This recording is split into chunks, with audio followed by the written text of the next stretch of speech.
मेरे प्यारे बच्ची, बच्चियां एवं बच्चे, बेटे बेटियां, मैं आप सबों से निवेदन करूंगा, आशा नहीं बल्कि पूर्ण विश्वास करूंगा, बाबा बैद्यनाथ की पावन नगरी से कि मैं जो कुछ भी बतला रहा हूं, समझा रहा हूं, दिशा निर्देश दे रहा हूं, उसे हृदयंगम करेंगे, उसे अपने मन में विश्वास और एकाग्रता के साथ मानस पटल पर रच लेंगे। तो चलें आज आए हम अपनी संस्कृत और संस्कृति को नए फैशन में भूलते जा रहे हैं, दरकिनार करते जा रहे हैं। तो उस संस्कृत और संस्कृति की गौरव गरिमा को सुरक्षित रखने के लिए, स्थायित्व बनाने के लिए हम आज आप लोगों के बीच एक अमृत वाणी प्रेषित कर रहा हूं। उस अमृत वाणी को अपनी संस्कृत और संस्कृति की मर्यादा को देखते हुए हृदय में रखकर मानस पटल पर रेखा चित्र की तरह खींच लेंगे और हर हमेशा इस अमृत वाणी को मनन करते रहेंगे, जिससे कि हमारी संस्कृत और संस्कृति की धरोहर जो है वह सुरक्षित बनी रहेगी। तो चलें आज हम अपने बच्चे एवं बच्चियों को कल भाषा का ज्ञान दिए थे, आज वर्णबोध बतलाने के लिए, सिखलाने के लिए, समझाने के लिए, मार्गदर्शन देने के लिए आप सबों के सामने उपस्थित हुए हैं।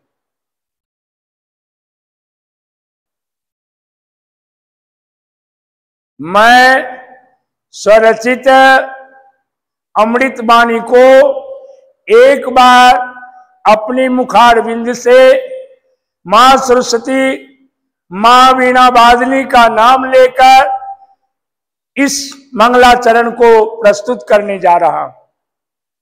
कहा गया है पठत संस्कृतम लिखत संस्कृतम, पठत संस्कृतम लिखत संस्कृतम कुरुत परस्पर संलापम, पठत संस्कृतम लिखत संस्कृतम कुरुत परस्पर संलापम, निज संस्कृतिमपि निज संस्कृतिमपि बोधत बाला हरत हरत जगतस्तापम।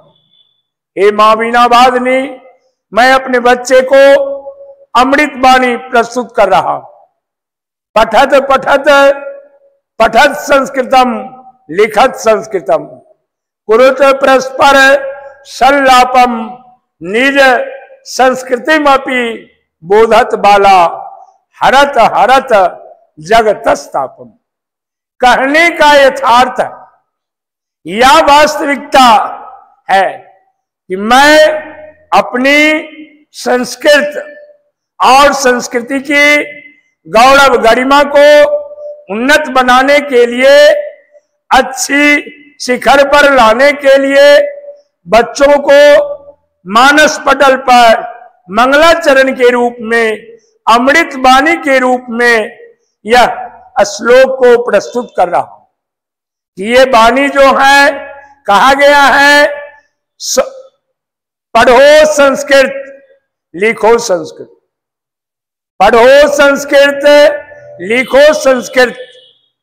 और आपस में वार्तालाप जो होती है, बातचीत जो है, वह भी अपनी देव भाषा में करे।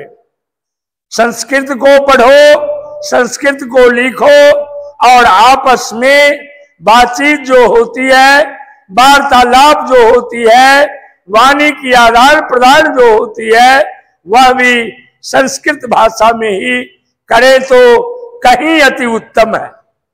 इससे हमारी संस्कृति भी, इससे हमारी संस्कृति सुरक्षित रहेगी, संस्कृत हमारा दृढ़ रहेगा, मजबूत रहेगा।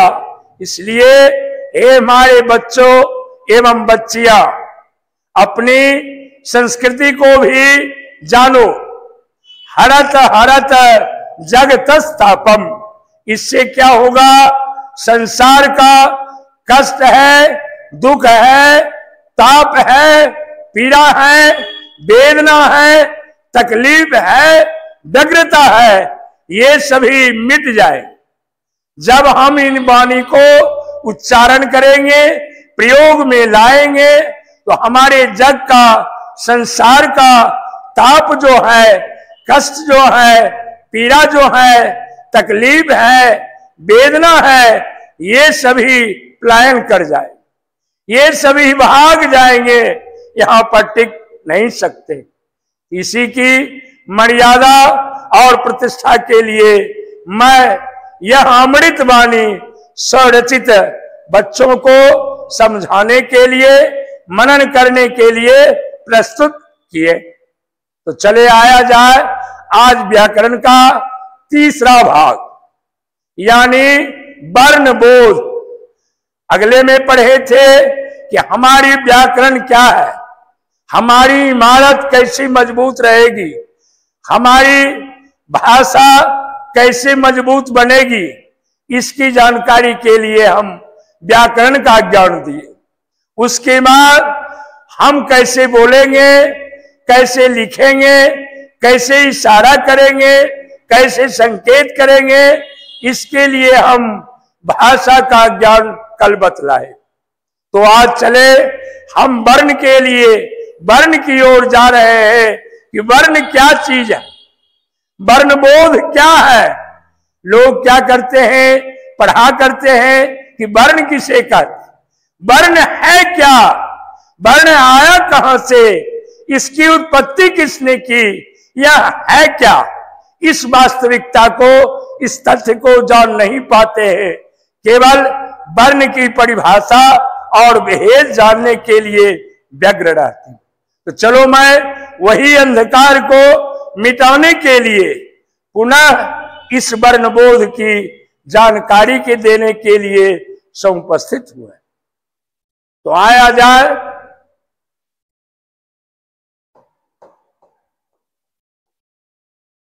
वर्ण बोध। कहा गया है संस्कृत व्याकरण के अनुसार, संस्कृत के अनुसार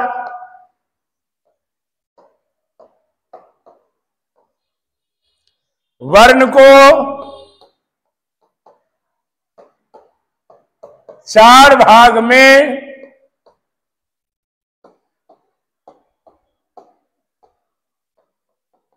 चार भागों में विभक्त किया गया,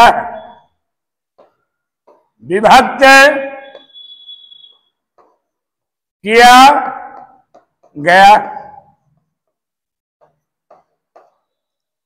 संस्कृत के अनुसार वर्ण को, अक्षर को 4 भागों में विभक्त किया गया। तो देखा जाए कौन कौन सा भाग विभक्त किया गया है। नंबर 1 रंग, नंबर 2 जाति, नंबर 3 ध्वनि, नंबर 4 अक्षर। बताया गया है कि वर्ण को 4 भागों में विभक्त किया गया। एक ही वर्ण के, एक ही अक्षर के 4 नामकरण किया गया। वर्ण का अर्थ होता है रंग, वर्ण का अर्थ होता है रंग, दूसरा अर्थ होता है जाति, तीसरा अर्थ है ध्वनि और चौथा अर्थ जो है वह अक्षर है। जिसकी ज्ञान के लिए, जिसे बतलाने के लिए, जिसे समझाने के लिए, जिसे सिखलाने के लिए हम बच्चों के सामने समुपस्थित हुए। तो देखा जाए संस्कृत के अनुसार अक्षर को 4 भागों में विभक्त किया गया। पहला भाग है रंग, दूसरा भाग है जाति, तीसरा भाग है ध्वनि और चौथे भाग जो है उसे अक्षर में संबोधित किया गया। तो देखा जाए वर्ण को या अक्षर को 4 भागों में विभक्त किया गया। तो बच्चों को सीखना है, जानना है, आकलन करना है मानस पटल पर कि अक्षर क्या है। न उन्हें रंग देखना है, न जाति देखना है, न ध्वनि देखना है। देखना क्या है, अक्षर क्या है, अक्षर हमें क्या बतलाती है, क्या सिखलाती है, क्या ज्ञान देती है, क्या उपदेश देती है। इस बात को हमें जानकारी देना। तो आया जाए, रंग है, जाति है, ध्वनि है और अक्षर है। कहा गया है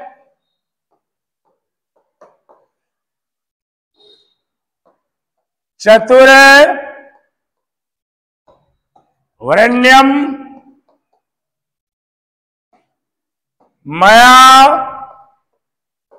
सृष्टम, चतुर्वर्णम मया सृष्टम, चतुर्वर्णम मया सृष्टम, गुण कर्म विभाग स। अर्थात वर्ण को 2 आधार पर, एक गुण एक कर्म के आधार पर, वहां तो 4 दर्शाया गया। अब उस चारों को 2 भागों में विभक्त किया गया। पहला है गुण के आधार पर, दूसरा है कर्म के आधार पर। गुण क्या है और उसकी कार्य क्या। पहला गुण है, दूसरा उसका कार्य है। तो वर्ण को यहां पर 2 भागों में, एक गुण के भाग में, दूसरे कर्म के भाग में विभक्त किया गया है, बांटा गया है।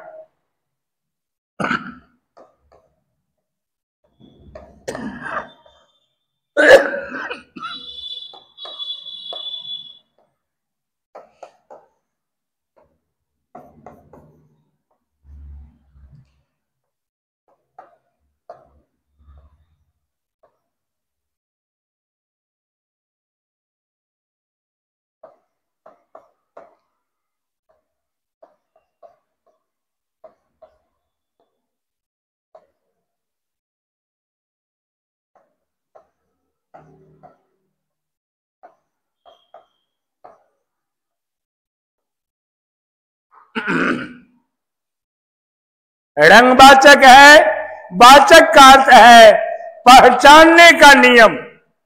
वाचक से यह जानकारी मिल रही है कि पहचान कैसे होगी। तो वर्ण जो है, रंग जो है, वो रंग में स्वर्ण है, सोना के समान।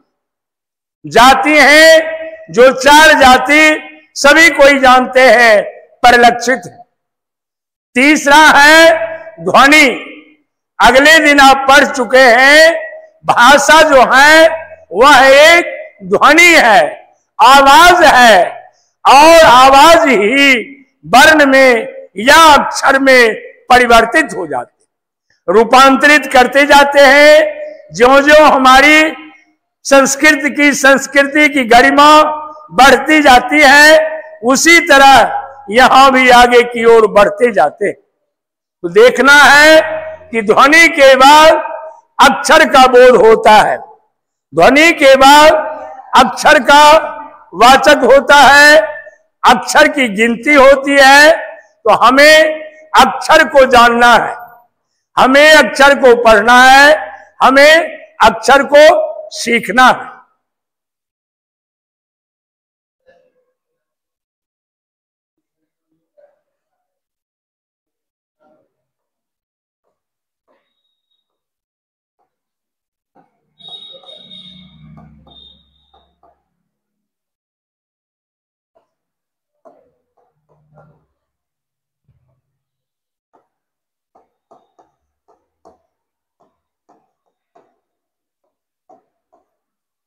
अक्षर के विषय में कहा गया है,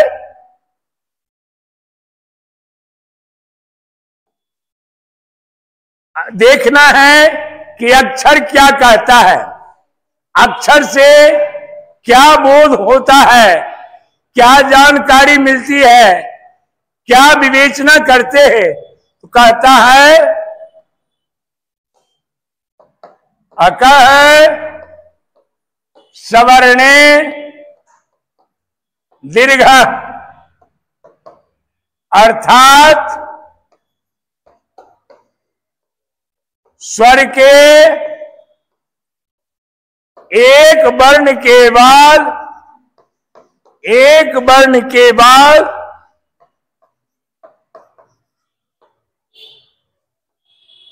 दूसरा वर्ण आने पर दीर्घ हो जाता है।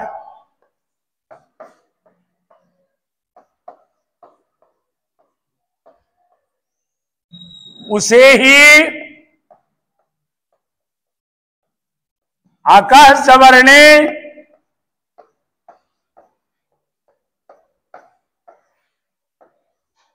दीर्घ कहा गया।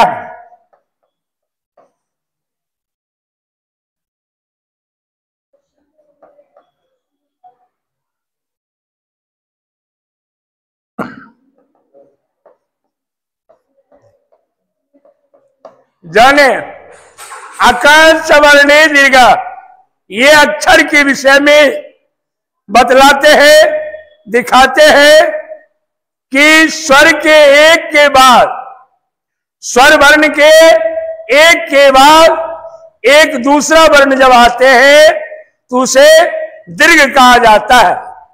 उसी को अकः सवर्णे दीर्घ की संज्ञा दी गई है। अकः सवर्णे दीर्घ की संज्ञा दे करके प्रस्तुत किया गया। तो अब चला जाए, अब आया जाए कि ये अक्षर जो है, ये वर्ण जो है, इसकी उत्पत्ति कहां से हुई, इसके रचनाकार कौन है और किस पुस्तक से वर्ण को संकलित किया गया है या अक्षर को प्रस्तुत किया गया।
तो कहते हैं कि इस अक्षर इस वर्ण की रचना करने वाले अमर सिंह हैं।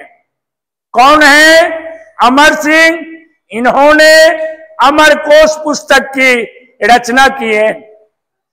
इस अमरकोश पुस्तक की रचना में ये वर्ण से संबंधित वर्ण बोध की बातें परिलक्षित होते हैं, दिखाई पड़ते हैं, जानकारी पड़ते हैं और पढ़ते भी है, मनन भी करते हैं, अध्ययन भी करते हैं। तो ये अमर सिंह जो है अमरकोश पुस्तक के आधार पर वर्ण के विषय में या अक्षर के विषय में जानकारी प्रस्तुत किए। तो चलिए आया जाए अब वर्ण या अक्षर की ओर।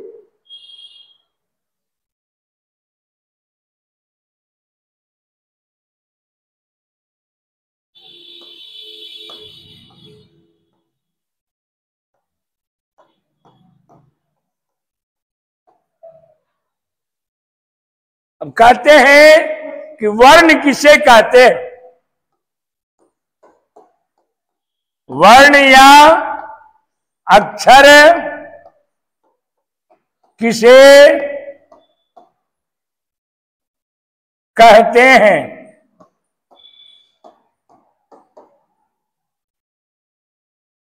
मूल ध्वनि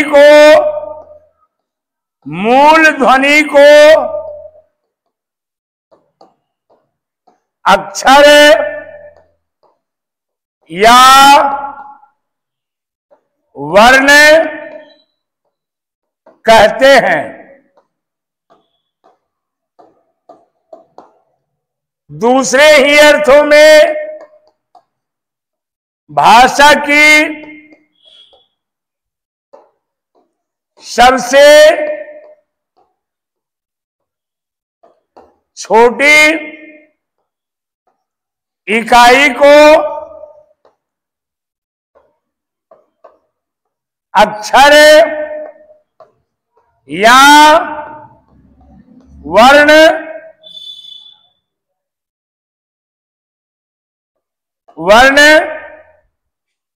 कहते हैं। तीसरे परिभाषा में अक्षर या वर्ण वह मूल ध्वनि है जिसे खंड या टुकड़ा अर्थात विभाजित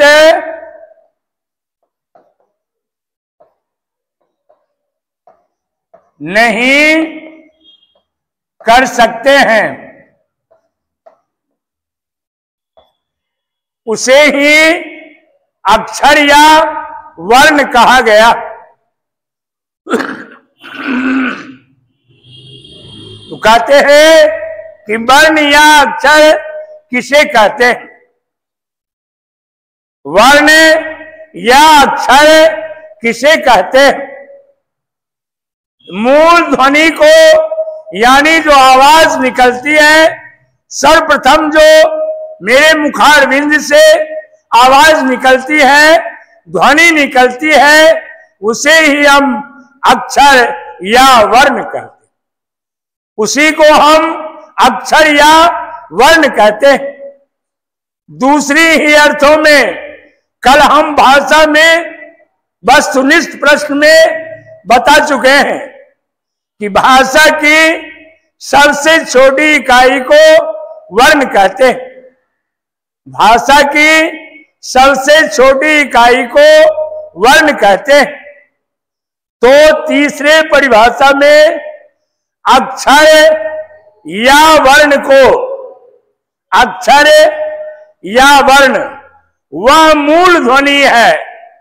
अक्षर हो या वर्ण हो वह मूल ध्वनि है जिसका हम खंड या टुकड़ा अर्थात विभाजित या अलग अलग नहीं कर सकते हैं, उसे ही हम वर्ण कहा करते हैं, उसे ही हम वर्ण कहते हैं।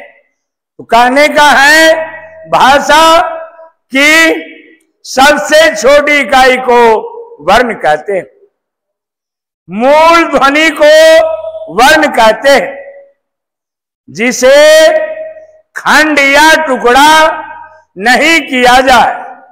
अक्षर या वर्ण वह मूल ध्वनि है जिसे हम खंड या टुकड़ा नहीं कर सकते, उसे ही वर्ण कहते हैं या अक्षर कहते हैं।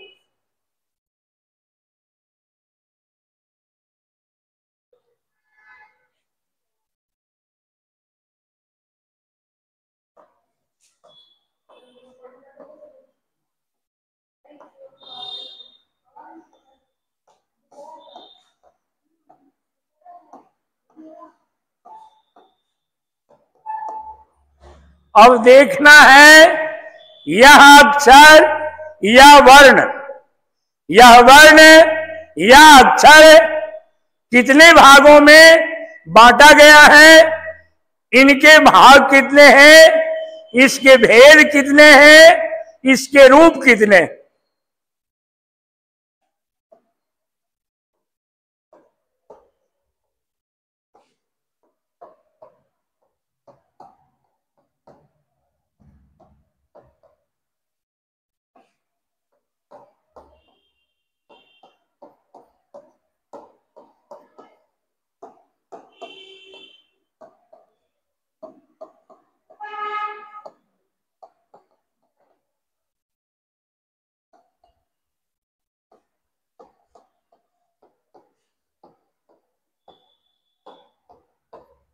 अक्षर या वर्ण को दो भागों में विभाजित किया गया, बांटा गया है, अलग अलग किया गया है, भेद को दर्शाया गया।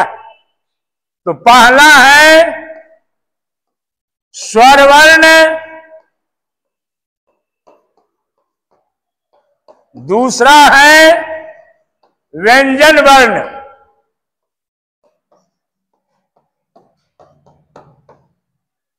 पहला है स्वर वर्ण, दूसरा है व्यंजन वर्ण।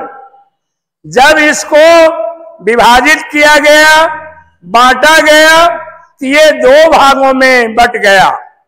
एक भाग स्वर्ण के रूप में जो अपने से काम किया करते हैं, अपने सहारे पर जीते हैं, अपने बलबूते चलते हैं, अपने पांव पर खड़े होते हैं, वो स्वर के रूप में जाने जाते हैं, वो स्वर वर्ण के रूप में जाने जाते हैं।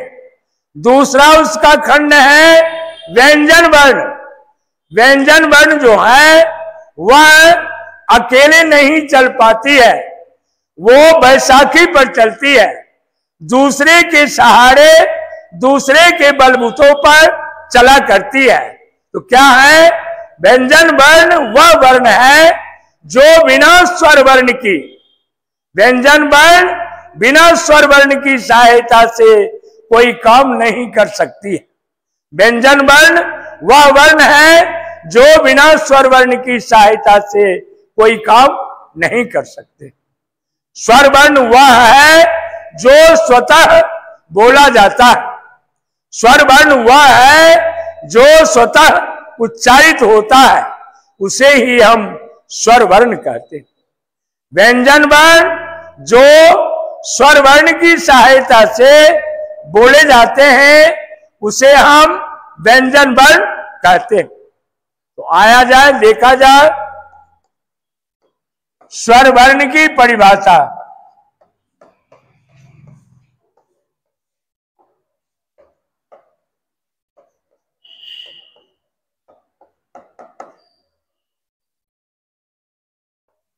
यह वर्ण स्वतः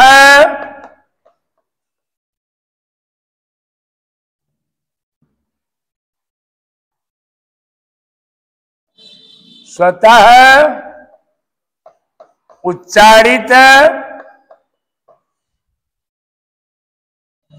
होते हैं।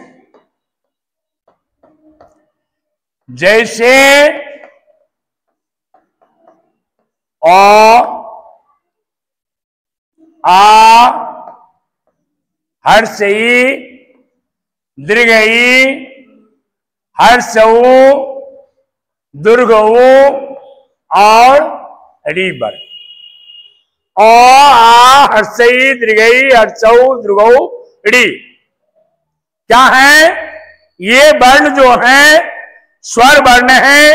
ये वर्ण बिना किसी वर्ण की सहायता से, बिना किसी वर्ण की सहारा से उच्चारित होते हैं, बोले जाते हैं, प्रयोग में आते हैं, इसलिए इसे हम स्वर वर्ण कहते हैं।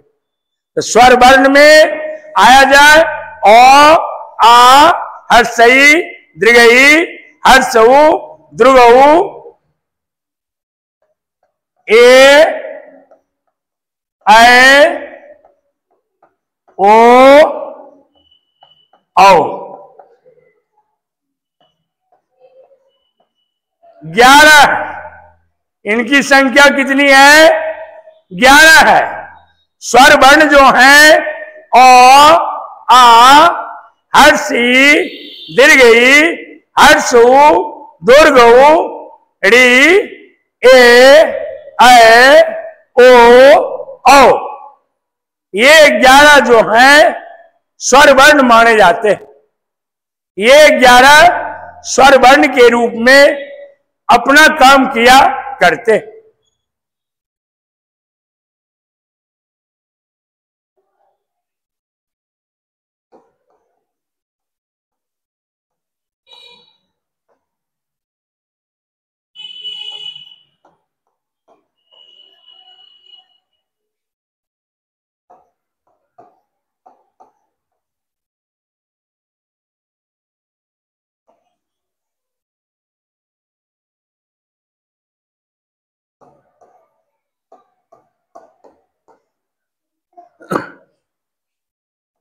जो वर्ण बिना स्वर वर्ण की मदद से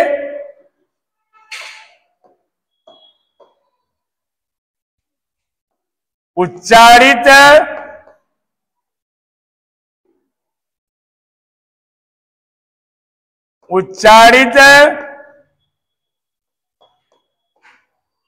नहीं होते हैं,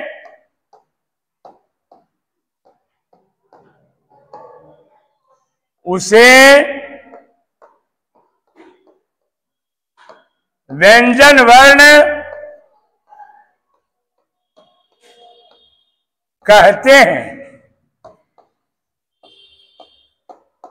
उसे क्या कहते हैं? व्यंजन वर्ण कहते हैं।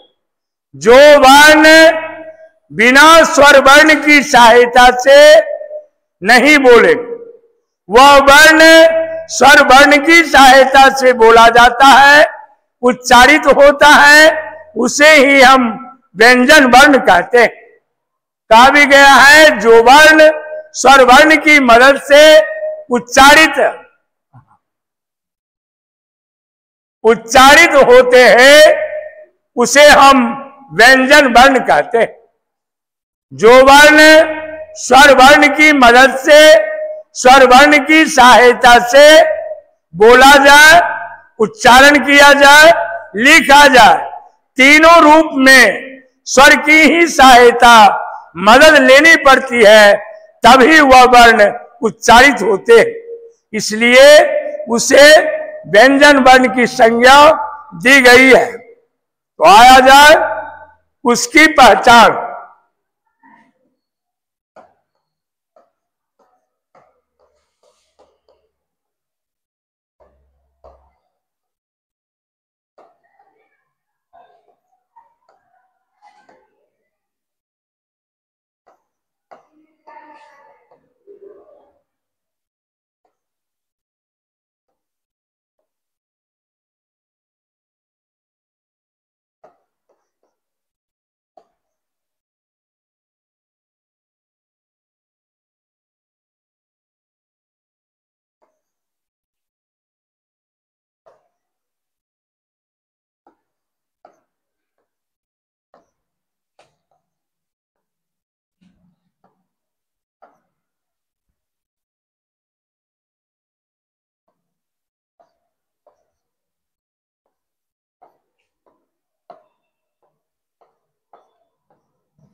1 2 3 4 5 6, ये 6 रूप में क ख ग घ अ, च छ ज झ ञ, ट ठ ड ढ न, त थ द ध न, प फ ब भ म, य र ल व, तालव्य स, मूर्धन्य स, दंत स, ह। अर्थात ये 33 वर्ण हैं।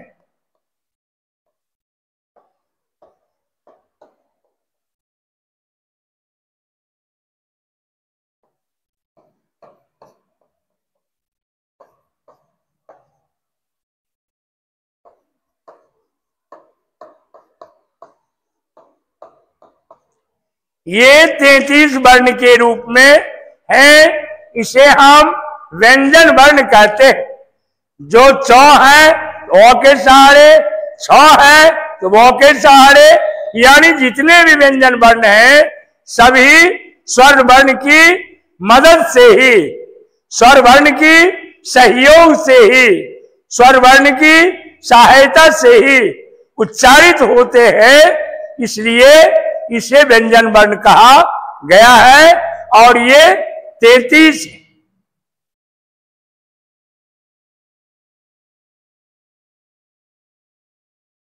अब देखना है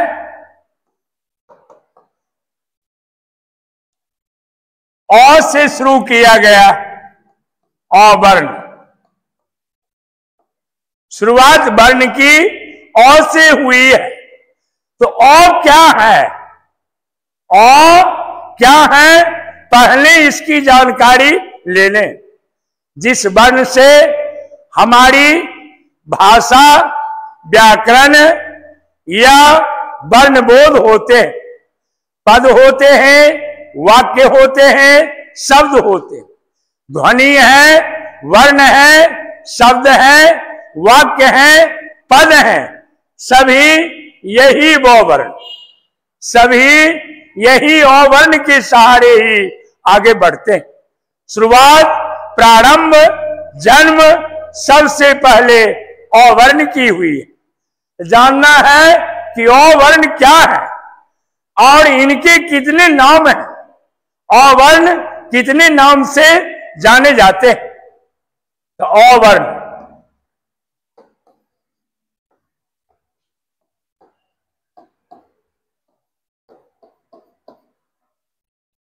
अपरिवर्तनशील,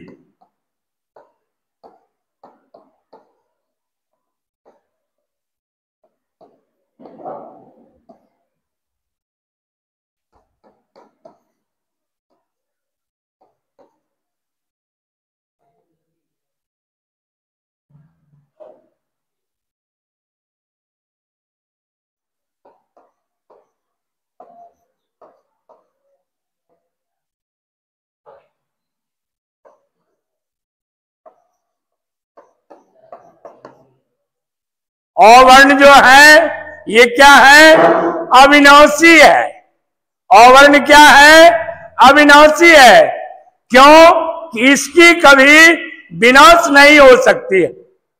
ये अविनाशी वर्ण है, इसकी कभी विनाश नहीं हो सकती है। दूसरा है अपरिवर्तनशील, यह कभी बदलता नहीं है। दूसरा है अपरिवर्तनशील, ये वर्ण, ये अक्षर कभी परिवर्तित नहीं होते, कभी बदलते नहीं है, कभी दल बदलू नहीं होते। तीसरा है आत्मा, शरीर में अगर प्राण नहीं है तो ये शरीर नरकंकाल की तरह जाने जाए, ये शरीर नरकंकाल की तरह मृत प्राय शरीर समझा जाता है। उसी प्रकार अ जो है, अ वर्ण जो है, वह शब्द का, वाक्य का, पद का, भाषा का आत्मा कहा गया। तो अ वर्ण जो है क्या है? अविनाशी है। अ वर्ण अपरिवर्तनशील है, अवर्ण आत्मा है। चौथा, ब्रह्म जो है वह क्या है? ब्रह्म है, ब्रह्मा है, यानी सृष्टिकर्ता। कहा गया है ब्रह्म जानाति ब्रह्मा, ब्रह्म को जो जानते हैं वही ब्रह्मा होते हैं। तो जैसे ये जोनी जो है, ये 84 लाख जोनियों को सृष्टि करने वाले ब्रह्मा हैं, उसी प्रकार ये अवर्ण जो है हिंदी व्याकरण में 52 अक्षर को, हिंदी व्याकरण में 52 वर्ण को जन्म दिया। अगर ब्रह्मा 84 लाख जोनियों को जन्म दिए तो हमारी वर्ण जो है, हमारी अक्षर अ जो है, यह क्या है? यह 52 वर्ण को जन्म दिया। वर्ण जो है हिंदी व्याकरण में 52 आपको देखने को मिलेंगे। हम उसे श्याम पट पर गिनती करके, समझा करके, लिख करके प्रदर्शित कर देंगे कि हमारे 52 वर्ण है या नहीं। ये ब्रह्मा जो है, अवर्ण क्या है? ब्रह्मा। उसके बाद आ जाए अंतिम में कि अवर्ण क्या है? एक वर्ण, एक अक्षर है।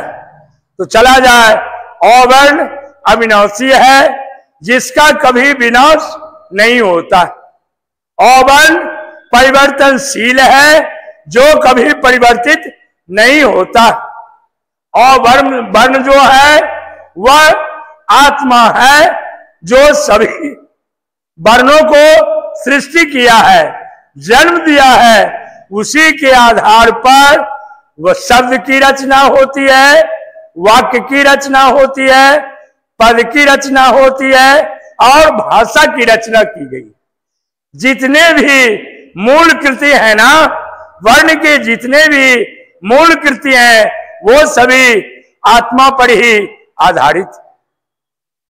अब आगे देखा जाए कि ब्रह्मा है, सृष्टिकर्ता है, और चौथा वर्ण जो है, जिसे लेकर हम पुस्तक में पढ़ते हैं, जानते हैं, भाषा का सहयोग करते हैं, वर्ण का मदद लेते हैं, शब्द बनाते हैं, वाक्य बनाते हैं, पद बनाते हैं, इसी अक्षर के सहारे। तो चला जा, मैं आज वर्ण दिखाए, वर्ण की परिभाषा को दिखाए, वर्ण के भेद को दिखाए। अब अगले दिन जो है स्वर वर्ण के कितने भेद हैं, व्यंजन वर्ण के कितने भेद हैं, अंग और आह क्या है, संयुक्त वर्ण क्या है, ये सभी को परिभाषित करते हुए, परिलक्षित करते हुए हम अंकन कर देंगे, प्रस्तुत कर देंगे कि हमारे हिंदी व्याकरण में 52 अक्षर है, संस्कृत व्याकरण में 46 अक्षर है। संस्कृत व्याकरण में 46 अक्षर है, हिंदी में 52 अक्षर है, और अंग्रेजी जिसे आंग्ल भाषा कहा गया है उसमें 26 अक्षर। तो सबसे बहुतायत हमारी हिंदी भाषा में ही वर्ण को गिना गया है, माना गया है, जाना गया है और प्रस्तुत करके बताया भी गया।